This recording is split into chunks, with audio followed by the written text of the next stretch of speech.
This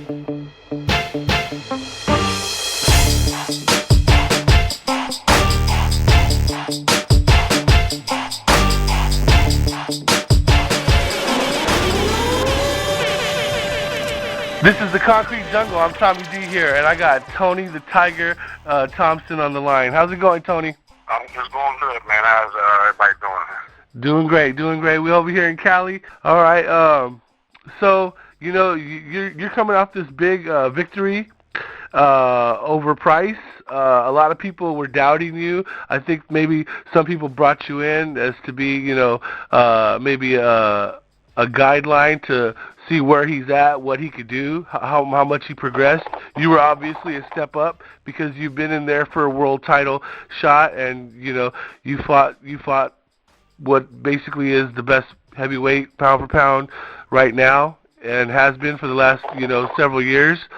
What can you say about that fight, and especially that knockout so early? There wasn't much to say. Dave's a very talented guy, but me and my team saw the flaws, and we were able to take advantage of the flaws. And we made mistakes, and that's what happens in the heavyweight division. You make a mistake, all it takes is one. Right. Have you been known to have that one-punch power knockout? You ever knocked anybody out like that before?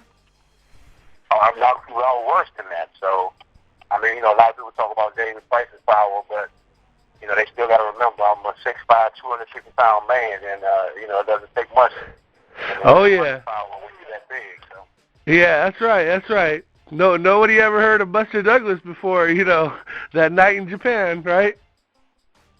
Exactly. Yeah, it could be anybody. Well, let's talk about the division. Where it stands today. It's nowhere along the lines of the way it was in the '80s with a young Lennox, Mercer. You had guys like Quick Tillis and Pinklin Thomas and Mike Tyson and it just Holyfield. Now it's like a really pick'em division. You got the guy who you hope to cement a fight with pretty soon because you beat Price. Now Tyson Fury and Steve Cunningham are going to be an eliminator, IBF eliminator. So I guess you hopefully hope to cement that fight down, or the winner of that fight if you can, right? Well, of course. I take care of business with the David Price rematch. So, we can't look past Price in the rematch, so we have to take care of that business first, and then we can look on down the line. How do you see the division now as opposed to the way it was in the '80s? Every era has something about it that's going to stand out, and in the future, this era is going to have something that's going to stand out about it. So it's not like there's a burn of talent. There's a lot of talented guys. Just getting these guys to fight each other. And, and I think Vladimir is so dominant in the division, it just makes everybody seem, a little feeble and weak, but that's not the case. Vladimir is an all-time great. And when you're dealing with an all-time great, everybody below that is not going to measure up. Right. So it's done. It's cemented. You and Price in a rematch. Oh, definitely. July 6th, right back in Liverpool, England. Same arena, everything, same fans, everybody, so I'm looking forward to it. Right.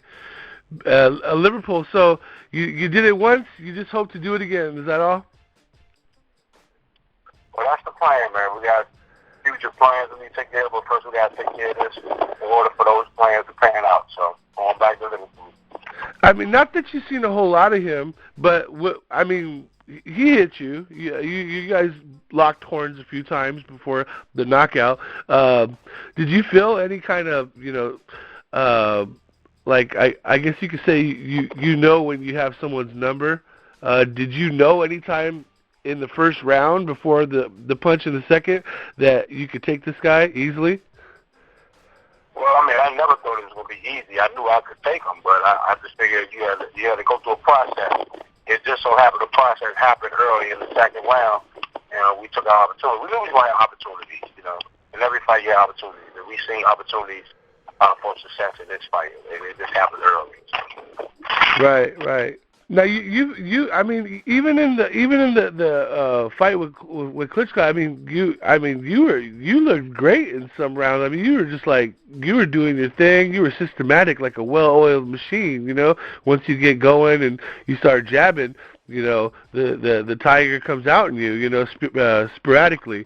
Who's some of the people you would love to fight? You know, I know Chris Arreola and Mr. Byrne. They're going to be fighting also next week. You got Adamek, Hay. I don't know if Eddie Chambers, has gone to the cruiserweight division, but he's still listed as a heavyweight. Well, I mean, I want to fight anybody that gets me back to a title fight. If you're not on my level or above me and get me a shot at a title fight, I don't have time for you. But guys like Arreola and Fury, guys with high rankings, and they can give me an opportunity to fight for the title again, yeah, I'll let them fight those guys. How about Povetkin? He's 25-0, and his chin has been tested. I mean, I would love to fight Povetkin, but Povetkin people know I'm too dangerous for him, so they would avoid that fight at all costs. But if Povetkin give me a shot at the WBA, whatever title he got, WBA regular title, I would definitely take it. And let's talk about your team. Where are you training at? Who's your trainer? Well, I got the same team as always, you know, and we were training back home. We always back home in Fort Washington. So nothing's changed. In terms of the heavyweight division, now if you win this fight, I mean, do you go from all of a sudden to taking what you'll get to start demanding who you're going to fight?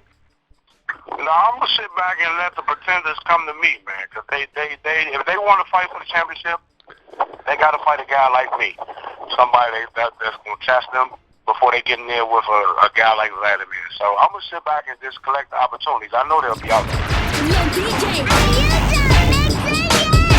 Your DJ has only just begun.